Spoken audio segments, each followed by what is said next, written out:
السلام عليكم.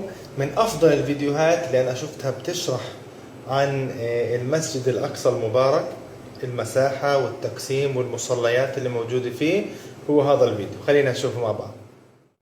المسجد الأقصى أحد المساجد الثلاثة التي لا تشد الرحال إلا إليها، كما قال الرسول صلى الله عليه وسلم. يقع جنوب شرق مدينة القدس التي تعرف بالبلدة القديمة.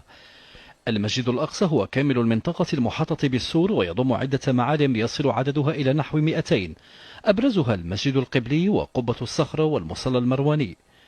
تبلغ مساحته نحو 144 ألف متر مربع، وتشكل هذه المساحة سدس مساحة البلدة القديمة. له 14 بابا، ومنها باب الرحمة والمغاربة والسلسلة والحديد والمجلس والغوانم وحتى، و4 أبواب منها مغلقة. بالنسبة لباب المغاربة، فسلطات الاحتلال الإسرائيلي تستولي على مفاتيحه منذ عام 67 وتتحكم في فتحه وإغلاقه. من معالم المسجد الأقصى الجامع القبلي، ويقع جنوبي المسجد في جهة القبلة.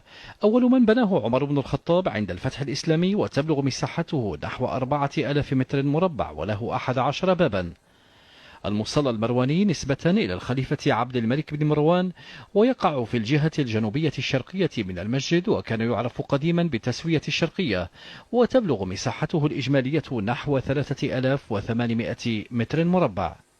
مسجد قبة الصخرة عبارة عن بناء مثمن الأضلاع، له 4 أبواب، وبنى قبته الخليفة عبد الملك بن مروان عام 66 هجرية، وانتهى منها عام 72. وقبة الصخرة في داخلها دائرة تتوسطها الصخرة المشرفة، التي يعتقد أن النبي محمد صلى الله عليه وسلم صعد منها إلى السماء في رحلة الإسراء والمعراج. مصلى البراق يقع في الناحية الجنوبية الغربية من المسجد الأقصى، وسمي بذلك نسبة إلى المكان الذي يعتقد أن النبي محمد صلى الله عليه وسلم ربط دابته البراق عنده في رحلة الإسراء والمعراج.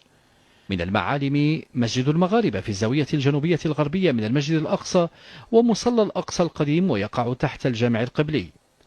حائط البراق هو جزء من السور الغربي للمسجد الأقصى، وهو جزء منه، ويطلق عليه اليهود حائط المبكى، زاعمين بأنه الجزء المتبقي من الهيكل المزعوم.